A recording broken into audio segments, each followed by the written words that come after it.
Saipan মোল্লা, Saipan মোল্লা, তুমি কেমন আছো বাবা? প্রতিনিয়তর মতন আজও ছুটে চলে আসলাম চাচা ভাতিজা। হ্যাঁ, চাচা ভাতিজা ছুটে চলে আসলাম। আজ আমাদের 13টা রমজান চলে যাচ্ছে, আর অল্প কিছুক্ষণ বাকি। আজ 3রা মার্চ 2026।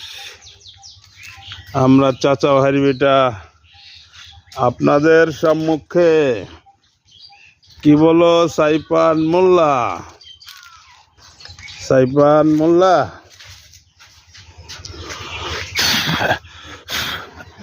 সাইপান মোল্লা, ডিগ ডিগ ডিগ ডিগ দা বাবা। সাইপান মোল্লা করে